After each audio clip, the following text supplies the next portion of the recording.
Story 1. Hollow-eyed portraits. The day I stumbled upon the old photograph album in the attic was a day I would never forget. I had been rummaging through dusty boxes and forgotten relics of my family's past, searching for a clue to my ancestry. The attic was a cavernous space, filled with cobwebs and the scent of aged wood, the perfect setting for hidden secrets. My grandmother had recently passed away, and as the only remaining family member, the task of sorting through her belongings fell to me. The album was nestled beneath a pile of yellowed newspapers and old clothes, its leather cover cracked and worn. I pulled it out carefully, wiping away the dust to reveal a gold-embossed title, Memories of Yesteryear. My curiosity piqued. I opened it, expecting to see familiar faces from family gatherings long past. Instead, I was met with the eerie gaze of strangers. Each photograph was black and white, the edges frayed, and the people in them posed stiffly as was common in the early 20th century. But there was something unsettling about their faces. Their eyes were hollow, empty voids that seemed to pierce through the veil of time and stare directly into my soul. I shivered, feeling a chill that had nothing to do with the drafty attic. The first photograph was of a young couple, standing in front of an old farmhouse. Their expressions were blank, but their eyes, those hollow eyes, seemed almost to follow me as I turned the page. I continued flipping through the album, each new face more disturbing than the last. Children playing, families gathered for dinner, all with the same vacant, haunting gaze. As I reached the middle of the album, I began to notice something even more peculiar. The backgrounds in the photographs looked strikingly familiar. One image showed a garden remarkably similar to the one behind my grandmother's house. Another depicted a living room that bore an uncanny resemblance to the one downstairs. The realization hit me like a sledgehammer. These photos were taken in my grandmother's home. My heart pounded in my chest as I turned another page. There, staring back at me, was a photograph of a young girl sitting on a swing. The swing was still in the backyard, rusted and unused for decades. The girl's hollow eyes seemed to bore into me, and I could almost hear a faint whisper in the back of my mind. "Find me." I closed the album abruptly, my hands trembling. What were these photographs doing in my grandmother's attic? Who were these people, and why did they all have those terrifying hollow eyes? I needed answers, but I wasn't sure where to start. The only clue I had was the album itself and the whisper that still echoed in my mind. Determined to uncover the truth, I took the album downstairs and began my research. I pored over old family records, hoping to find some mention of the people in the photographs. Hours turned into days, and just when I was about to give up, I found a letter hidden in the back of an old Bible. The letter, dated 1923, was addressed to my grandmother from a woman named Eliza, who spoke of a terrible tragedy that had befallen her family and warned my grandmother to keep the album hidden, never to be opened. My blood ran cold as I realized the gravity of what I had done. The album was never meant to be found, let alone opened. As I reread Eliza's letter, I couldn't shake the feeling that I had awakened something sinister. The hollow-eyed faces seemed to watch me from the album, their empty gazes filled with silent accusations. Hey! Subscribe for more scary stories. The days that followed my discovery were filled with an unshakable sense of dread. The atmosphere in the house had changed, the shadows seemed darker, the air heavier. I felt like I was being watched constantly, though I was alone. I couldn't bring myself to go back into the attic. The photograph album stayed on the dining table, a silent reminder of the unknown horror I had unearthed. One evening, as I sat in the dimly lit living room, I heard a faint rustling sound. It was coming from the dining room. My heart pounded as I approached the table where the album lay. The sound grew louder, more distinct, like whispers. I reached out with a trembling hand and opened the album again, hoping to find some explanation, some clue. The pages flipped by themselves, stopping at the photograph of the young girl on the swing. Her hollow eyes seemed to be staring right at me, more intently than before. The whispers grew louder, filling the room with an unintelligible murmur. I felt a cold breeze brush past me, though all the windows were closed. The girl's lips seemed to move, forming the words, "Find me." Panicking, I slammed the album shut and backed away, knocking over a chair in the process. The whispers ceased instantly, leaving the room in an oppressive silence. My rational mind told me to throw the album away, to burn it and be done with it. But a deeper part of me, a part driven by curiosity and perhaps a sense of duty, knew I had to uncover the truth. The next morning, I decided to visit the local historical society, hoping to find more information about Eliza and her tragic past. The old building was musty and cluttered with archives, but the librarian, Mrs. Higgins, was eager to help. She led me to the records room, where we sifted through old newspapers and documents. It didn't take long to find references to Eliza's family. They had indeed lived in my grandmother's house, and the tragedy mentioned in the letter was well documented. In 1923, Eliza's daughter, Margaret, had disappeared without a trace. The townsfolk had searched for weeks but found no sign of her. Rumors of foul play and supernatural involvement had spread, but no one had ever solved the mystery. Armed with this new information, I returned home, more determined than ever to get to the bottom of the mystery. That night, I dreamed of Margaret. In my dream, she was swinging in the garden, her hollow eyes fixed on me. She whispered, "Find me," over and over, until I woke up in a cold sweat. The next morning, I decided to search the garden. The swing was still there, creaking softly in the wind. I inspected the ground around it, looking for anything unusual. At first, I found nothing but dirt and old roots. But then, I noticed a small, weathered stone partially buried in the ground. I dug around it, revealing a gravestone with Margaret's name on it. My heart raced as I realized the implications. Margaret hadn't disappeared, she had been buried in the garden, her death concealed for reasons I couldn't fathom. As I stood there, the whispers returned, louder and more insistent. "Find me," they urged. I knew I couldn't stop now. There was something Margaret wanted me to find, some truth that had been hidden for nearly a century. I had to keep going, no matter how terrifying the journey would be. The hollow-eyed faces in the album seemed to follow me wherever I went, their silent stares a constant reminder of the dark history I was uncovering. The revelation of Margaret's grave haunted me. I couldn't shake the feeling that I had only scratched the surface of a much deeper mystery. That night, sleep was elusive. The house felt more oppressive than ever, and the whispers seemed to echo from every corner. I sat in the living room, staring at the album, wondering what other secrets it held. As midnight approached, I felt a sudden drop in temperature. My breath misted in the air, and a faint, ghostly figure appeared in the doorway. It was Margaret. Her hollow eyes locked onto mine, and I felt an overwhelming sense of sorrow and desperation emanating from her. She pointed towards the attic, her message clear. There was something up there that I needed to find.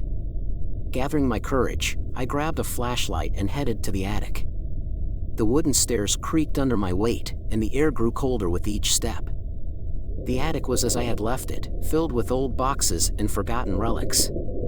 I swept the flashlight beam across the room, searching for any sign of what Margaret wanted me to find. In the far corner, partially hidden behind a stack of boxes, I noticed a small, ornate chest. It was locked, but the keyhole seemed old and worn. I rummaged through the nearby boxes, hoping to find the key. After what felt like an eternity, I found a rusty, antique key hidden in a tin can. My hands shook as I inserted it into the lock, praying it would work. The chest creaked open, revealing a collection of letters, photographs, and a small, leather-bound diary. The letters were from Eliza, addressed to various family members, detailing her growing fear and paranoia after Margaret's disappearance. The photographs were similar to those in the album, depicting the same hollow-eyed faces. But it was the diary that truly caught my attention. I opened it carefully, the pages yellowed and brittle with age.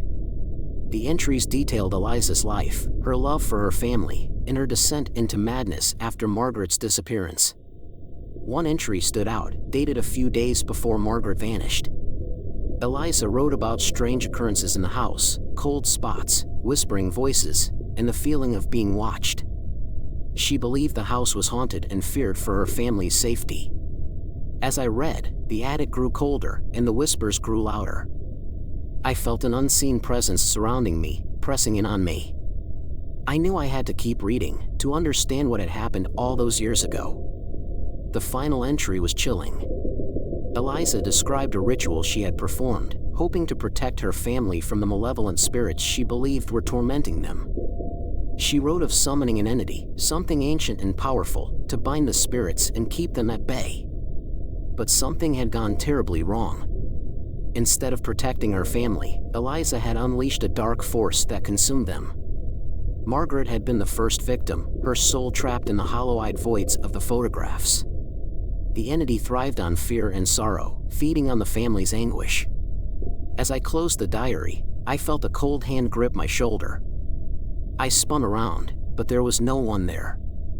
The whispers grew to a deafening roar, and I knew I had to leave the attic. I ran downstairs, the unseen presence following me. The album lay open on the table, the hollow-eyed faces more menacing than ever.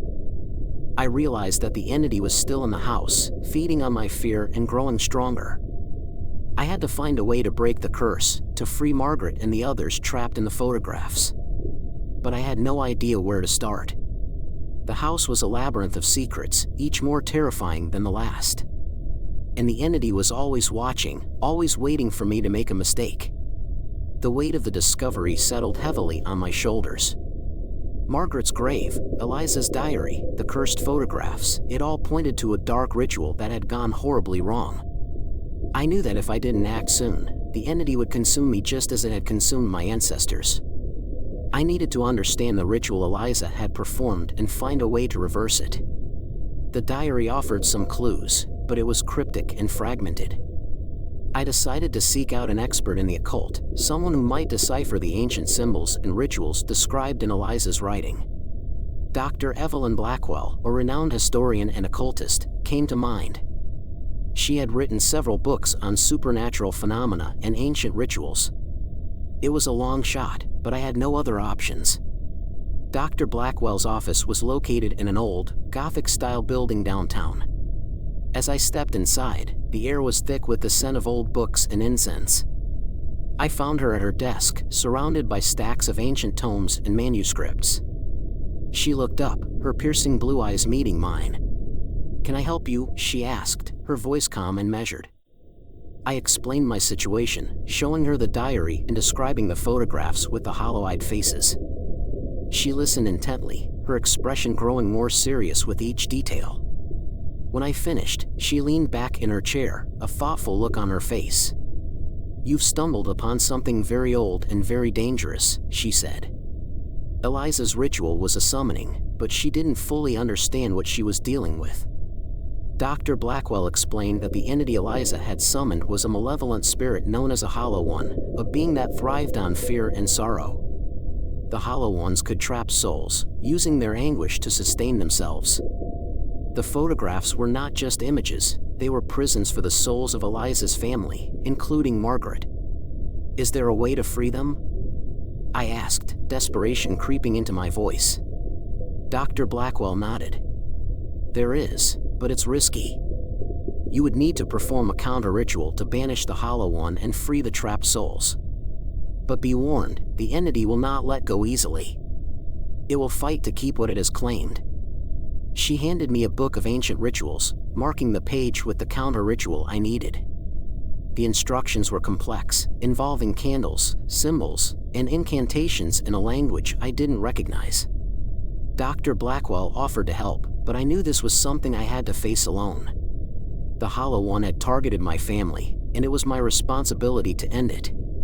That night, I prepared for the ritual. I gathered the necessary items and set them up in the living room, the photographs and the album laid out in the center of the circle I had drawn. The air was thick with tension, and I could feel the Hollow One's presence growing stronger, as if it sensed what I was about to do.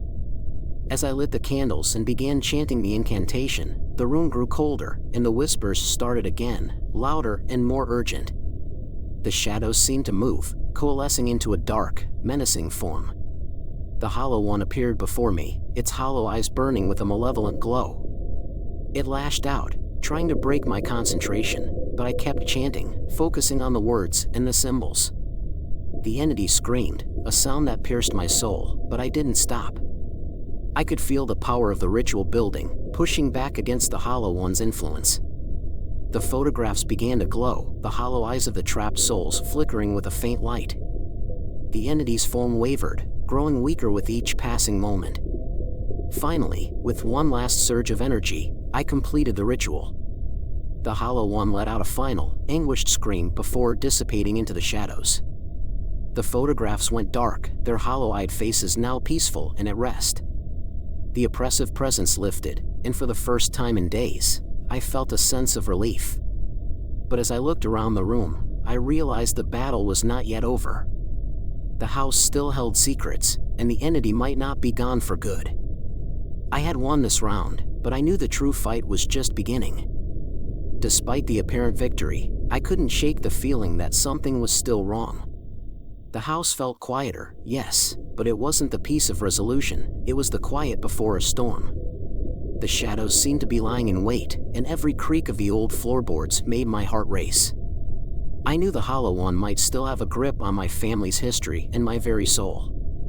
Determined to uncover more, I resumed my search through the attic, focusing on areas I had previously overlooked. My eyes fell on an old trunk, heavy and covered in dust. It was locked, but the lock was weak with age. With a strong tug, the lock broke, and I opened the trunk to reveal a treasure trove of old documents and artifacts. Among the papers, I found a family tree. It showed the lineage of my family, stretching back centuries, with Eliza's name prominently displayed. There was something odd, though. Several names were scratched out, including Margaret's. It was as if someone had tried to erase their existence. Beneath the family tree, I found a bundle of letters tied with a ribbon, each one addressed to Eliza. As I read through the letters, it became clear that Eliza had not performed the ritual alone. She had been in contact with someone named Thomas, who had guided her through the summoning process. The letters spoke of dark arts, forbidden knowledge, and a promise of power. It was Thomas who had introduced Eliza to the Hollow Ones, assuring her that they could be controlled. One letter, in particular, caught my eye. It was dated the day before Margaret's disappearance and was more frantic in tone. Thomas warned Eliza that the Hollow One was becoming restless and that the ritual needed to be completed quickly to bind it permanently. He instructed Eliza to prepare a sacrifice, a human soul, to satisfy the entity's hunger. The truth hit me like a cold wave. Eliza had intended to use Margaret as the sacrifice to bind the Hollow One. But something had gone wrong, and instead of binding the entity, Eliza had trapped her own daughter's soul, along with the souls of the others. The realization was horrifying, but it also provided a clue to the final piece of the puzzle. Margaret's spirit could only be freed if the original ritual was reversed. I spent the next few days studying the letters and the ancient ritual book, piecing together the steps to reverse the binding ritual. It was more complex than the counter-ritual I had performed earlier, involving not just incantations and symbols but also a deep understanding of the entity's nature and its connection to our world. As I prepared for the final ritual, the house seemed to react. The whispers returned, more insistent than before, and the shadows grew darker and more oppressive. I could feel the Hollow One's anger, its determination to remain bound to this plane. But I was determined too. This time, I wouldn't fail. The night of the ritual, I set up everything in the living room once again, the photographs arranged in a circle around the album. I lit the candles and began the incantations, my voice steady despite the growing dread. The air grew colder, and the shadows coalesced into the form of the Hollow One, its hollow eyes burning with malevolent fury. It lashed out, trying to disrupt the ritual, but I held firm, chanting the ancient words with conviction. The photographs began to glow, the souls within flickering like dying stars. The entity howled, a sound of pure rage and despair, but I didn't waver. The power of the ritual surged, pushing back the Hollow One's dark energy. Suddenly, the shadows exploded outward, and I was thrown to the ground. When I looked up, the Hollow One was gone, and the photographs had gone dark, their hollow-eyed faces now at peace. The oppressive presence lifted, replaced by a sense of calm. It was over. Or so I thought. As I stood, catching my breath, I noticed one last photograph at the bottom of the trunk. It was a picture of Eliza, her eyes filled with a mixture of sorrow and something else, something I couldn't quite place. I picked up the photograph, feeling a chill run down my spine. Had I truly banished the Hollow One, or was there another layer to this mystery? The photograph of Eliza stayed with me, her sorrowful eyes haunting my thoughts. I couldn't shake the feeling that the true horror of her story had yet to be revealed. I studied her face, looking for answers in the faded image. There was something there, a glimmer of emotion that seemed out of place amidst the horror, regret, perhaps, or guilt. Determined to find the final piece of the puzzle, I returned to Dr. Blackwell. She examined the photograph and the letters, her expression growing darker with each revelation. Eliza's regret is evident, she said softly. She was manipulated, but I believe there's more to this than we understand. Dr. Blackwell suggested we visit the town's historical archives, hoping to uncover any records that might shed light on Thomas's true identity and his connection to the Hollow Ones. The archives were a labyrinth of old books and records, but with Dr. Blackwell's expertise, we navigated through them efficiently. Hours turned into days, but our persistence paid off. We found a series of journals written by the town's founder, who had been an occultist himself. His writings detailed various rituals and encounters with supernatural entities, including the Hollow Ones. One entry stood out. It mentioned a disciple named Thomas who sought forbidden knowledge to gain power. The founder warned that Thomas's ambitions would lead to ruin. The journal also mentioned a ritual site located in the forest on the outskirts of town. This site had been used for centuries by those seeking to commune with dark forces. It seemed likely that this was where Eliza and Thomas had performed their rituals. Dr. Blackwell and I decided to visit the site, hoping to find clues that would help us understand and finally put an end to the Hollow One's curse. The forest was dense and foreboding, the trees casting long shadows that seemed to watch our every move. As we ventured deeper, the air grew colder, and a sense of unease settled over us. We followed the directions from the journal, eventually arriving at a clearing marked by ancient stones arranged in a circle. The stones were covered in moss and etched with symbols that matched those in Eliza's diary. In the center of the circle was a stone altar, stained with what looked like dried blood.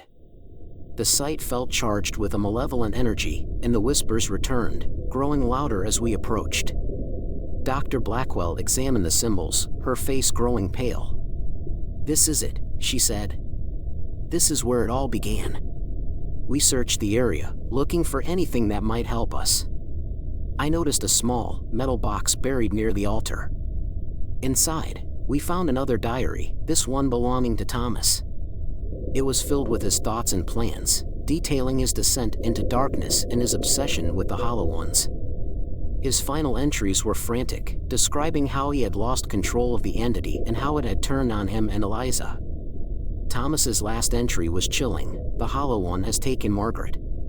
Eliza is consumed with guilt and fear. We are cursed. The only way to end this is to destroy the source of the entity's power. The altar must be cleansed, and the blood of the innocent must be redeemed." Dr. Blackwell and I realized what needed to be done. We had to cleanse the altar, perform the ritual to reverse the curse, and free the trapped souls once and for all. As we prepared for the ritual, the air grew colder, and the whispers turned into a cacophony of voices, urging us to leave. Ignoring the voices, we began the ritual. Dr. Blackwell chanted the ancient incantations while I spread salt and herbs around the altar. The shadows grew darker, and the air became oppressive. The Hollow One's presence was palpable, a malevolent force pushing back against our efforts. But we didn't stop. The stones around us seemed to vibrate, the symbols glowing faintly. The voices reached a deafening crescendo, and the Hollow One appeared, its form more menacing than ever. It lashed out, trying to disrupt the ritual, but we held firm. The power of the ritual built, pushing back the entity's dark energy. With a final, powerful incantation, Dr. Blackwell completed the ritual. The Hollow One screamed, a sound of pure rage and despair, before it dissolved into the shadows. The oppressive presence lifted, replaced by a sense of calm and relief. The curse was broken. As we stood in the clearing, catching our breath, I felt a strange sense of peace. The souls trapped in the photographs were free, and the hollow one was banished. But as we made our way back to the house, I couldn't shake the feeling that something was still watching us, waiting for the right moment to strike.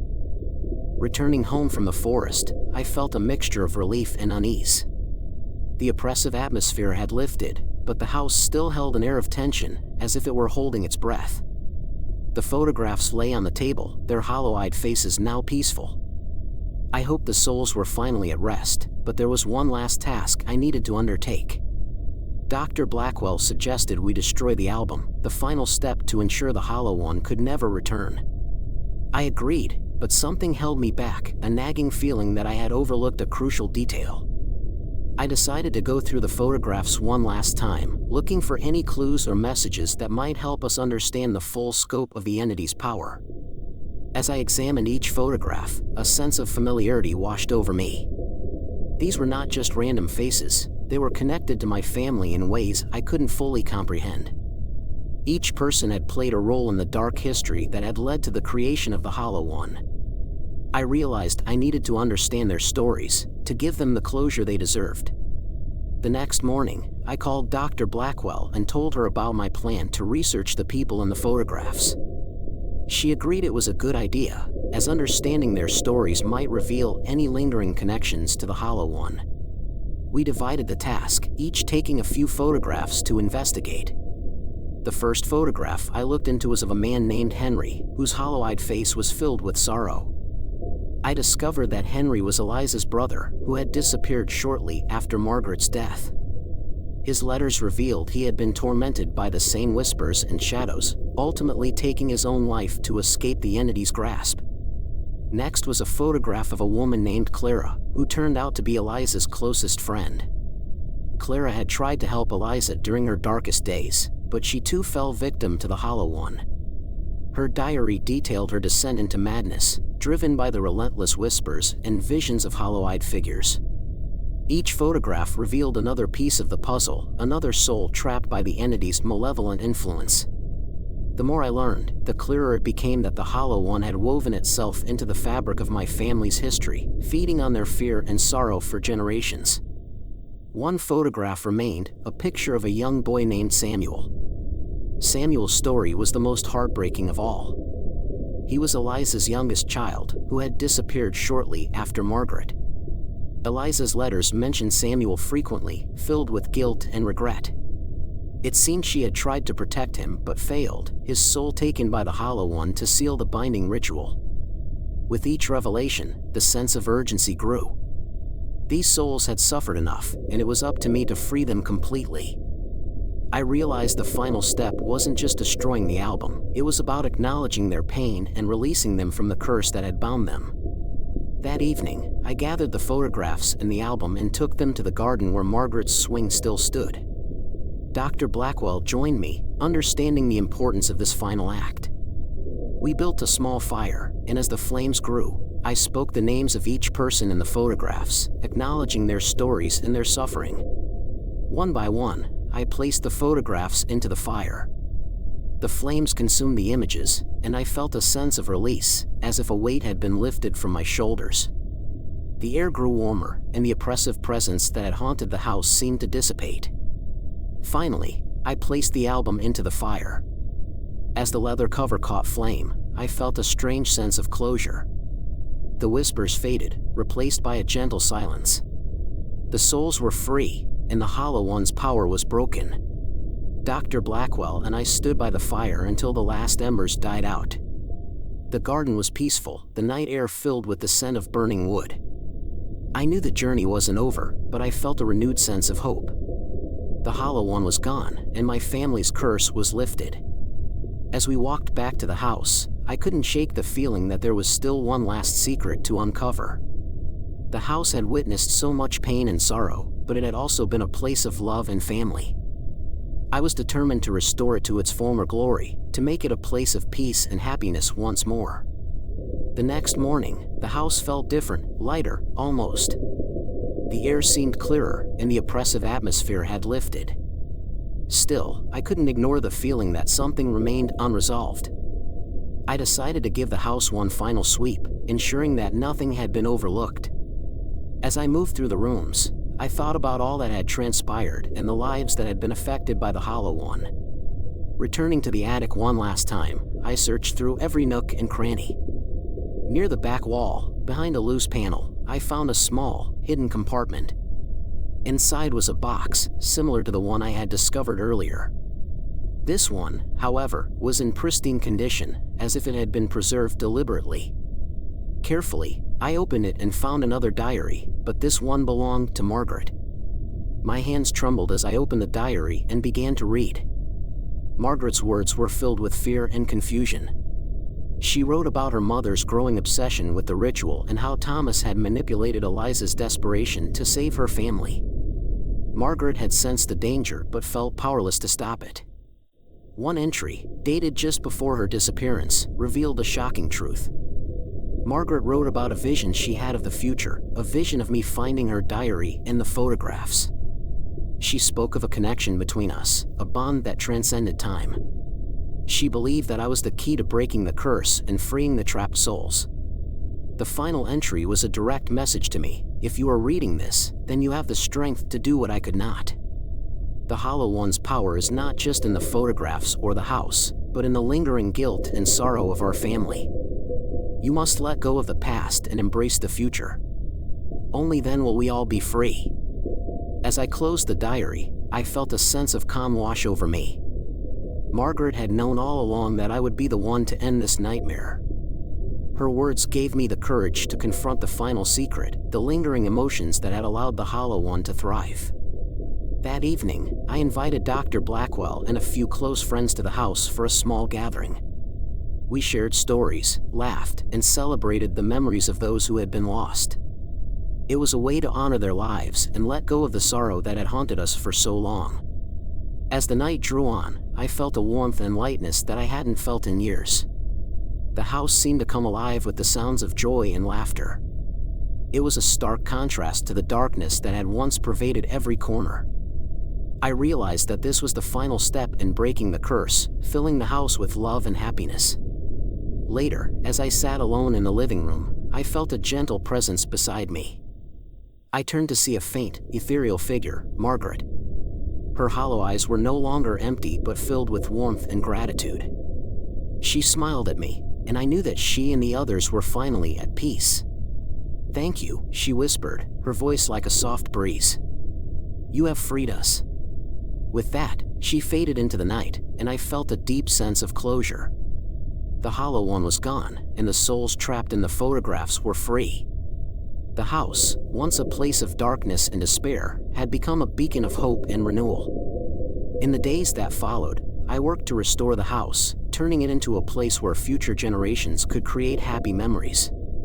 The attic, once a repository of secrets and sorrow, was transformed into a cozy study, filled with light and warmth. The photographs, now free of their dark influence, were placed in a family album, honoring the past while embracing the future. As I looked around the restored house, I felt a sense of pride and accomplishment. The Hollow One's curse was broken, and the legacy of fear and sorrow had been replaced with love and hope. Margaret's vision had come true, and I knew that my family's future was bright. The echoes of the past had finally been laid to rest, and the hollow-eyed portraits were no more. The house was alive with the promise of new beginnings, a place where the light of love would always triumph over the darkness of despair. End of Story 1. Subscribe for more scary stories. Story 2. The Unseen Watcher. The package arrived on a cold, dreary afternoon, the kind where the sun never seems to rise above the horizon. I remember feeling a shiver of anticipation as I pulled the small, unmarked box from my mailbox. There was no return address, no indication of who had sent it. Just my name, scrawled in a hurried, almost frantic hand. I took the package inside, setting it down on the kitchen table. For a moment, I simply stared at it, a growing sense of unease settling over me. Finally, I took a deep breath and tore open the brown paper wrapping. Inside was a single photograph, face down. With trembling fingers, I flipped it over. My breath caught in my throat. The photograph was of my own front door, taken from inside my house. The angle was unmistakable. Whoever had taken this picture had been standing in my living room, facing the front door. The realization sent a chill down my spine. I glanced around, half expecting to see someone lurking in the shadows. But I was alone. Or so I thought. I rushed to my security system, hands shaking as I pulled up the footage from the previous night. I watched intently, eyes scanning every frame. The hours ticked by in a blur of uneventful recordings. No one had entered or left the house. There was no sign of anyone. Yet the photograph told a different story. Someone had been inside. How is this possible? I muttered to myself, fear creeping into my voice. I couldn't understand it. The doors had been locked, the windows secured. There was no way someone could have gotten in without tripping the alarm. And yet, here was the proof, staring me in the face. I paced the living room, trying to make sense of it all. My mind raced with possibilities, each more terrifying than the last. Had someone hacked my security system?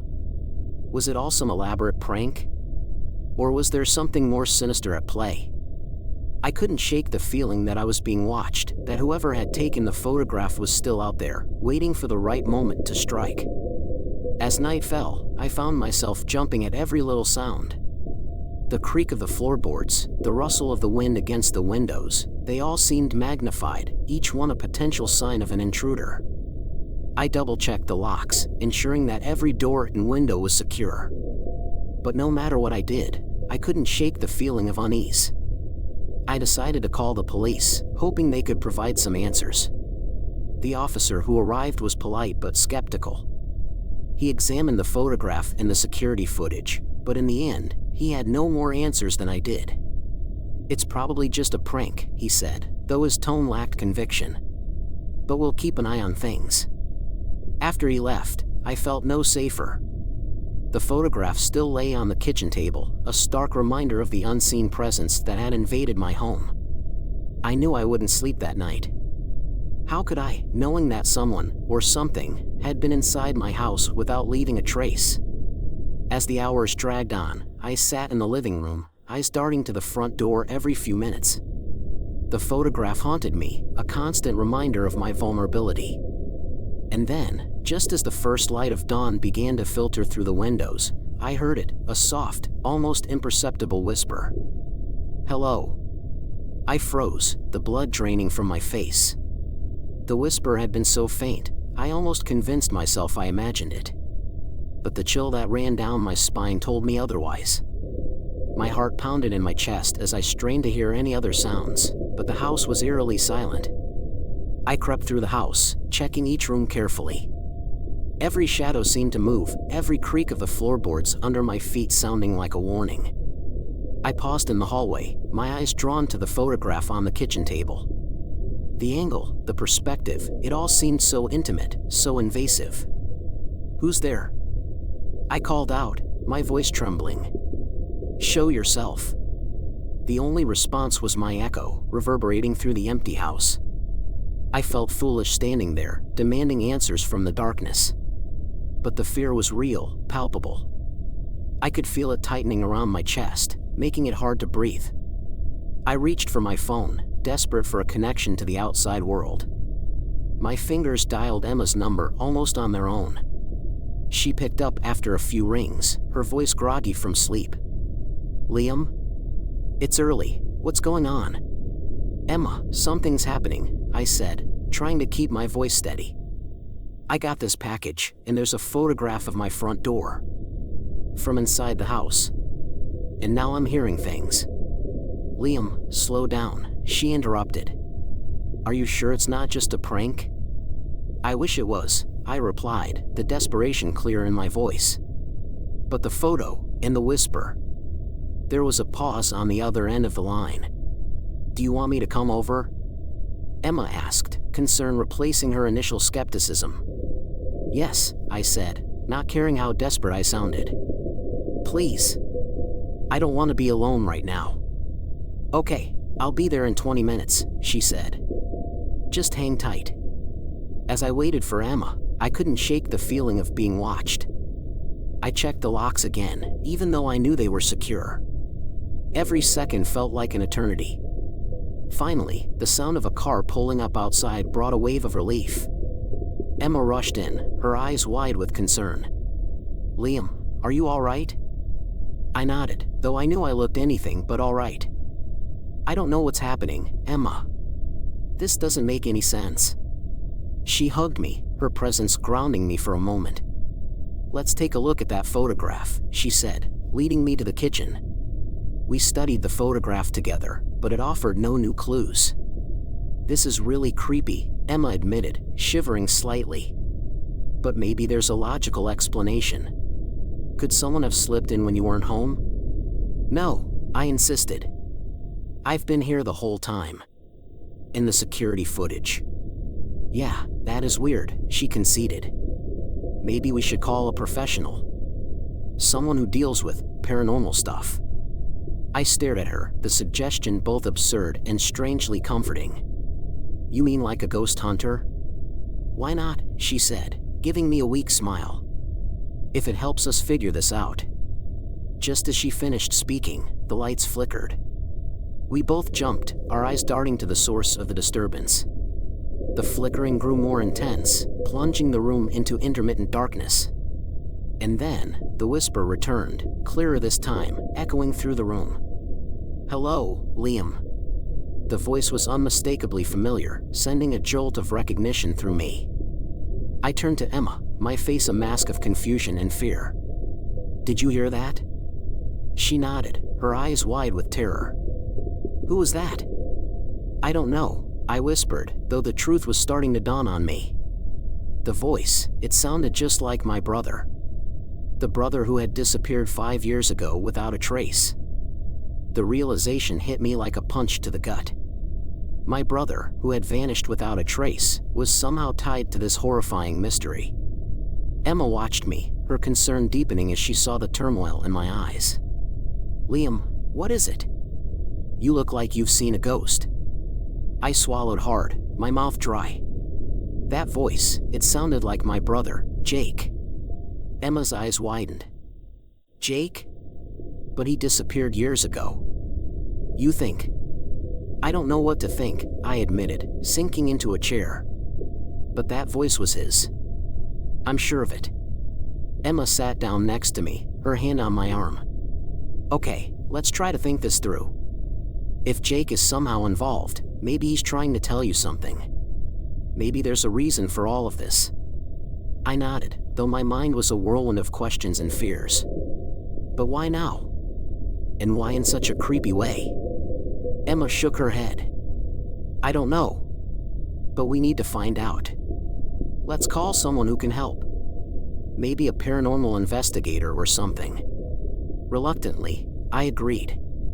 We found a local paranormal investigator online, someone who came highly recommended. His name was Dr. Adrian Blackwood, and he specialized in cases like ours. We called him, explaining the situation as best we could. To our relief, he agreed to come over immediately. Dr. Blackwood arrived within the hour. He was a tall, thin man with piercing blue eyes and a calm, reassuring demeanor. He listened to our story without interruption, his expression thoughtful. "This is indeed peculiar," he said finally. "But not unprecedented. I've encountered similar cases before. Let's start with the basics. May I see the photograph?" I handed it to him, watching as he examined it closely.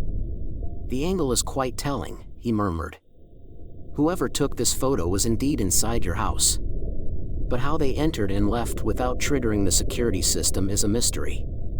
Do you think it's a ghost?" Emma asked, her voice trembling slightly. Dr. Blackwood smiled faintly. "Ghosts, spirits, entities, they often have ways of bypassing our physical security measures. But to determine that, we'll need to conduct a thorough investigation." He set up a variety of equipment around the house, cameras, audio recorders, and EMF detectors. The process was meticulous, almost scientific. As night fell, the atmosphere in the house grew tense. Every creak and whisper seemed amplified in the silence. Dr. Blackwood instructed us to go about our evening as usual while he monitored the equipment. Emma and I tried to relax, but our nerves were on edge. Every few minutes, we'd glance at Dr. Blackwood, who was intently watching the monitors. Suddenly, one of the cameras picked up movement. Dr. Blackwood motioned for us to join him. On the screen, we saw a faint, shadowy figure moving through the living room. My heart raced as I recognized the shape. It was Jake. "That's him," I whispered. "That's my brother." Dr. Blackwood nodded. "It appears so. But why is he here? What does he want?" We watched as the figure moved towards the front door, stopping to turn and face the camera. Though the image was distorted, there was no mistaking the look of sorrow and desperation on Jake's face. Dr. Blackwood's voice was calm but urgent. "He's trying to communicate. We need to find out what he's saying." At that moment, the whispering started again, louder and clearer than before. "Liam, help me. Find me." The words sent chills down my spine. I turned to Dr. Blackwood, desperation in my eyes. "What do we do?" He looked thoughtful for a moment before speaking. "We need to follow his lead. Jake's spirit is reaching out to you, Liam. He needs your help. And whatever it is, it involves uncovering what happened to him." Emma squeezed my hand, her eyes filled with determination. "We'll find him, Liam. We'll figure this out together." The house grew silent once more, but the sense of urgency remained. I knew we were on the brink of something big, something terrifying. The answers were out there, hidden in the shadows. And as the night wore on, I couldn't shake the feeling that we were not alone, that someone, or something, was watching our every move. The next morning, I woke up with a sense of determination mingled with dread. Emma stayed the night, unwilling to leave me alone in the house. Dr. Blackwood had also left some of his equipment running, assuring us he would return later to analyze the findings. Over breakfast, Emma and I discussed our next steps. "We need to figure out what happened to Jake," I said, stirring my coffee absent-mindedly. He said, "Find me. There must be something we're missing." Emma nodded. "What do you remember about the time he disappeared? Any strange behavior, anything out of the ordinary?" I thought back to those days, the memories painful and blurred by time. Jake was different before he vanished. He seemed paranoid, always looking over his shoulder. He mentioned someone was watching him, but I thought it was just stress. He never explained who or why. Emma's eyes widened. "Do you think he was being stalked? Maybe whoever was watching him is behind all of this." "Maybe," I agreed, feeling a shiver of unease. "But where do we start?" There were no leads back then, and the police closed the case after a few months. Emma reached for her laptop. "Let's see if we can find any clues online. Maybe something new has come up since then." We spent hours combing through old news articles, forums, and social media posts. Every lead seemed to go cold, every clue a dead end. Frustration gnawed at me, but Emma kept pushing forward. Then, we stumbled upon something. An old blog post from a local writer who had been covering unexplained disappearances in the area. The writer mentioned a series of odd occurrences leading up to the disappearances, including strange packages and photographs sent to the victims. "Look at this," Emma said, pointing to the screen. "This sounds just like what you're experiencing. Maybe this writer knows more." I quickly jotted down the contact information and called the writer, hoping for a breakthrough. After a few rings, a woman answered, her voice cautious. "Hello? Hi, my name is Liam. I'm calling about your blog post on the disappearances. I think my brother might be one of the victims." There was a pause before she replied. "I've been waiting for someone like you to call. Meet me at the old library on Maple Street in an hour. There's something you need to see." We arrived at the library, a crumbling building that had seen better days. Inside, the woman was waiting, a stack of old newspapers and files spread out on a dusty table. "I'm Sarah," she introduced herself. "I've been researching these cases for years. There's a pattern to all of this." She showed us the files, each one detailing a disappearance eerily similar to Jake's. All of these people received packages with photographs before they vanished. And all of them reported hearing voices and feeling watched. Do you know who did this? I asked, my voice trembling. Sarah shook her head. I don't know for sure, but I believe there's a connection to an old house on the outskirts of town. It's been abandoned for decades, but locals say it's haunted. I think that's where you'll find your answers. Emma and I exchanged a glance. We have to go there, she said. It's the only lead we have. As we made our way to the car, a sense of foreboding settled over me. The old house loomed in my mind, a dark, shadowy presence. What do you think we'll find there? I asked Emma. I don't know, she admitted. But whatever it is, we have to face it. For Jake. The drive to the house was tense, each mile bringing us closer to the unknown. When we finally arrived, the sight of the dilapidated mansion sent chills down my spine. Its windows were broken, and the front door hung ajar, creaking in the wind. We approached cautiously, our footsteps echoing on the cracked path. The air was thick with anticipation, every sound amplified in the eerie silence. As we stepped inside, the temperature dropped, and I felt a cold hand brush against my arm. Liam, Emma whispered, pointing to the staircase. Look. There, at the top of the stairs, was another photograph. This one was of Jake, standing in the very spot we were now. The photograph of Jake at the top of the stairs gripped my heart with icy fingers. I could barely breathe as I ascended the creaking steps, each one echoing through the desolate house. Emma followed close behind, her hand resting lightly on my back for support. Reaching the top, I picked up the photograph. Jake's face stared back at me, his eyes wide with a mix of fear and desperation. The same expression I had seen in the ghostly image from the night before. This was no ordinary haunting. There was something deeply personal about this place. Why would he be here? Emma asked, her voice barely above a whisper. I don't know, I replied, my eyes scanning the dark hallway. But we're going to find out. We moved cautiously through the house, the floorboards groaning under our weight. The wallpaper was peeling, and a thick layer of dust covered everything, undisturbed for years. Yet, there was an unsettling feeling of being watched, as if the house itself was alive, aware of our presence. As we explored, we found more photographs, each one more disturbing than the last. Images of Jake in various parts of the house, looking increasingly distressed. The last photograph we found showed him in a small, windowless room, his face twisted in agony. We need to find that room, Emma said, her voice determined despite the fear in her eyes. We searched the house, opening every door, peering into every corner. Finally, we found it, a small, hidden room behind a false wall in the basement. The air was musty, and the darkness was oppressive. My heart pounded as we stepped inside. The room was empty except for a single, old-fashioned chair in the center. On the wall, scrawled in what looked like dried blood, were the words, "Help me." I stumbled back, the sight overwhelming. Emma grabbed my arm, steadying me.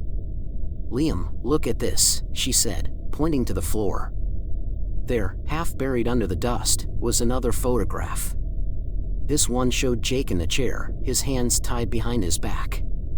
His eyes were wide with terror, staring directly at the camera. Beside him, barely visible in the shadows, was a figure cloaked in darkness. Who is that? I asked, my voice shaking. I don't know, Emma said, her voice trembling. But we need to get out of here. This place isn't safe. We turned to leave, but the door slammed shut with a deafening bang. The room plunged into darkness, and the temperature dropped sharply. I could feel my breath turning to mist in the frigid air. Liam, Emma whispered, her voice tight with fear. We're not alone. A cold breeze swept through the room, and I felt a presence behind me. Slowly, I turned, my heart pounding in my chest. There, standing in the shadows, was the figure from the photograph. Its face was obscured, but the malevolent energy radiating from it was unmistakable. Who are you? I demanded, my voice cracking with fear. The figure stepped closer, its movements slow and deliberate. "You know who I am," it whispered, the voice a distorted echo of Jake's. "You left me here." "No," I cried, stepping back. "I didn't know. I would never." "You must find the truth," the figure interrupted, its voice growing louder, more insistent. "Only then can you save me." The figure dissolved into the shadows, leaving us alone in the cold, dark room. I collapsed onto the chair, my mind reeling. What does it mean? What truth? Emma knelt beside me, her eyes filled with determination. We have to go back to the beginning. To where it all started. There must be something we missed. We left the mansion, the weight of the encounter heavy on our shoulders. As we drove away, I couldn't shake the feeling that the answers were closer than ever, yet still just out of reach. We had to find out what happened to Jake, to uncover the truth that had been hidden for so long. But I knew that whatever lay ahead would be more terrifying than anything we had faced so far. Back at my house, Emma and I sat in silence, the events at the mansion replaying in my mind. The figure, the whispered accusation, it all pointed to something buried in the past, something I had overlooked. We needed to find out what happened to Jake and why he was taken. Emma broke the silence, her voice steady but urgent. "Liam, we need to look at Jake's things. There must be something we've missed." I nodded, my mind still foggy with fear and confusion. We headed to the attic, where I'd stored Jake's belongings after he disappeared. The attic was cold and dusty, filled with boxes and old furniture. We began to sift through the piles, searching for anything that could provide a clue. After hours of searching, Emma found an old, battered journal. "Liam, look at this," she said, handing it to me. "It's Jake's handwriting." My hands trembled as I opened the journal. The pages were filled with Jake's thoughts, fears, and observations. He had written about feeling watched, about strange occurrences that mirrored what I was experiencing now. But one entry stood out. November 15th, 2019, I've been seeing the shadow more frequently. It's always there, lurking in the corner of my eye. I know I'm not crazy. There's someone, watching me. I need to find out who it is. I think it started after I visited the old mansion on Maple Street. There's something there, something evil. I have to stop it before it gets to Liam. Emma read over my shoulder, her face pale. "Liam, he knew. He was trying to protect you." The weight of Jake's sacrifice hit me hard. He had been fighting this unseen force to keep me safe, and in the end, it had taken him. But now it was my turn to fight. "We need to go back to the mansion," I said, my voice firm. "There has to be something there, something that will tell us what happened to Jake."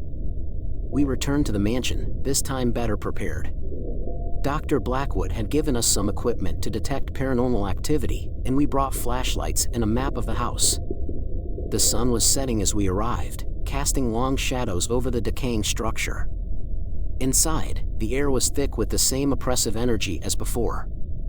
We retraced our steps to the hidden room, the scene of our last encounter. The room was as we had left it, cold and empty. But now, with Jake's journal in hand, we knew where to look.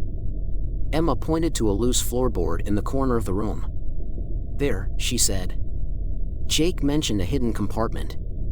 I pried up the floorboard, revealing a small, dusty box. Inside were letters, photographs, and a small, ornate key. The letters were from Jake, written to someone named A. They spoke of a pact, of promises broken, and of a curse that bound them together. Emma read one of the letters aloud. "Dear A. I regret ever making that deal. The power you promised came at too high a price. The shadow follows me everywhere, and I fear it will soon take me. If it does, I beg you, find a way to break the curse. Do not let it consume my brother. The key is hidden in the mansion. Find it, and you will find the truth. Jake." Tears stung my eyes as I read the letter. Jake had been trying to protect me, to find a way to end the curse. The key in the box must unlock something important, something that held the answers we needed. "We have to find what this key opens," Emma said, determination in her voice. "It's our only chance to save Jake and stop this." We searched the mansion from top to bottom, looking for a lock that matched the key. Hours passed, and the night grew darker, the house more sinister. Finally, in the basement, we found an old, iron door hidden behind a stack of rotting crates. The key fit perfectly. With a deep breath, I turned the key and pushed the door open. Inside was a small room, lit by a single, flickering candle. On a pedestal in the center of the room was a book, bound in dark leather. "This must be it," I said, stepping forward. But as I reached for the book, a cold hand grabbed my wrist. I spun around to see the shadowy figure from before, its eyes glowing with malice. "You were not supposed to find this," it hissed, its voice echoing in the confined space. "Now you will join your brother." The room spun, the shadows closing in around me. I felt myself being pulled into darkness, Emma's scream echoing in my ears as the world faded to black. I awoke to darkness, my head pounding and my body feeling weighed down. The cold, damp air told me I was still in the basement of the old mansion, but something was different. The oppressive silence was broken only by the faint sound of Emma's panicked breathing nearby. "Emma?" I called out weakly, my voice echoing in the confined space. "Liam, thank God," she cried, scrambling over to me. Her face was pale, her eyes wide with fear. "I thought I'd lost you." "What happened?" I asked, struggling to sit up. The memory of the shadowy figure flooded back, sending a shiver down my spine. "The shadow, it tried to take you," Emma explained, her voice trembling. "But I managed to pull you back before you were completely lost. We need to get out of here." I nodded, the urgency clear. But as we turned to leave, the door we had come through slammed shut, trapping us inside. The shadows in the room seemed to pulse with malevolent energy, and the temperature plummeted even further. "We need to find a way out," Emma said, her voice barely above a whisper. "There has to be another exit." We searched the small room, our hands shaking as we felt along the walls for any hidden passage or clue. Then, I remembered the book on the pedestal. It had to hold the answers we needed. I approached the pedestal cautiously, reaching for the book. As my fingers brushed the leather cover, the shadows around us seemed to swell, closing in. I opened the book, flipping through the pages filled with strange symbols and cryptic text. One passage stood out, written in Jake's handwriting. "The key to breaking the curse lies in the truth. Only by facing the past can the shadows be banished. Speak the words and confront the darkness within." "Emma, look at this," I said, showing her the passage. "It's a spell or incantation of some sort. Jake wrote this. He knew how to end it." "We have to try," Emma said, her voice firm despite the fear in her eyes. "It's our only chance." We stood together, the book between us, and began to recite the words. As we spoke, the shadows writhed and twisted, the room growing colder with each passing moment. The air was thick with tension, and I could feel the darkness pressing in on us. "Liam," a voice hissed, echoing around us. "You cannot escape. You belong to us." Ignoring the voice, we continued the incantation, our voices growing louder, more desperate. The shadows lashed out, trying to silence us, but we pressed on. With each word, I could feel the darkness weakening, the hold it had over us slipping. Finally, as we reached the end of the incantation, a blinding light filled the room. The shadows screamed and recoiled, their form dissolving into nothingness. The oppressive weight lifted, and the air grew warmer. The door creaked open, and we stumbled out, gasping for breath. We had done it. We had broken the curse. Or so we thought. As we made our way out of the basement, the house seemed to come alive with a new energy. The walls pulsed, the floorboards creaked, and an eerie hum filled the air. The photographs we had found earlier were now scattered along the hallway, each one depicting a different victim of the curse. "Liam, look," Emma said, pointing to a photograph of Jake. In the picture, he was standing at the entrance of the mansion, a relieved smile on his face. "He's free," I whispered, tears of relief streaming down my face. We did it. But as we reached the front door, a chill ran down my spine. Standing in the doorway was the shadowy figure, its form more solid and terrifying than ever before. "You may have broken the curse," it growled, "but you cannot escape me. I will always be watching." The figure lunged at us, and we bolted out of the house, the door slamming shut behind us. The mansion seemed to shudder, then fell silent, as if nothing had ever happened. Emma and I stood there, breathing heavily, our hearts racing. We had freed Jake and broken the curse, but the shadow's warning echoed in my mind. I knew this wasn't the end. The figure would always be out there, watching, waiting. And somehow, I had a feeling that our encounter with the darkness was far from over. The weeks following our escape from the mansion were a blur. Emma and I tried to return to our normal lives, but the shadow's warning haunted me. I couldn't shake the feeling of being watched, a constant prickling at the back of my neck. Even though we had freed Jake and broken the curse, the presence lingered. One night, I awoke to the sound of whispering. I sat up in bed, straining to hear. The whispers were faint but unmistakable, filling the room with an eerie, otherworldly energy. I followed the sound, my heart pounding as I moved through the house. The whispers led me to the attic, where Jake's belongings were stored. There, in the dim light, I saw Jake standing among the boxes.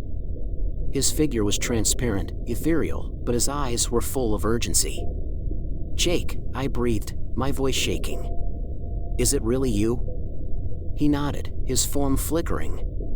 "Liam, you have to listen to me. The curse may be broken, but the shadow is still here. It's not just a spirit, it's something ancient, something evil. It feeds on fear and despair." "What do I do?" I asked, desperation in my voice. "How do I stop it?" "You have to confront it," Jake said. "You have to face your fears and banish it once and for all. It's the only way to protect yourself and everyone you love." Before I could respond, Jake's form vanished, leaving me alone in the cold, dark attic. His words echoed in my mind. I had to confront the shadow, to face my fears head-on. The next day, I told Emma everything. She listened intently, her face pale but determined. "If this is what we have to do, then we'll do it," she said. "We'll face it together." That night, we prepared ourselves for the final confrontation. We gathered the tools Dr. Blackwood had left us, cameras, audio recorders, and the book with the incantation. We also brought items that held personal significance, hoping they would give us strength. As midnight approached, we made our way back to the mansion. The house loomed in the darkness, its windows like empty eyes watching our every move. Inside, the air was thick with anticipation, the shadows deeper and more menacing than before. We set up the equipment in the basement, the scene of our last encounter with the shadow. The small room felt even colder and more oppressive, the shadows seeming to pulse with malevolent energy. "Are you ready?" Emma asked, her voice steady despite the fear in her eyes. I nodded, taking her hand. "Let's do this." We began the incantation, our voices strong and unwavering. The shadows writhed and twisted, the room growing colder with each word. The air crackled with tension, and I could feel the presence closing in on us. "Show yourself," I demanded, my voice echoing in the confined space. "Face me." The shadows surged, and the figure materialized before us. Its form was more solid, more terrifying than ever. Its eyes glowed with a malevolent light, and its voice was a distorted echo. "You cannot banish me," it hissed. "I am eternal. I am your worst fear." "No," I said, stepping forward. "You're just a manifestation of fear and darkness. You have no power over me." The figure recoiled, its form flickering. "You cannot defeat me," it snarled, but there was a note of uncertainty in its voice. "We're not afraid of you," Emma said, her voice strong. "We're taking back control."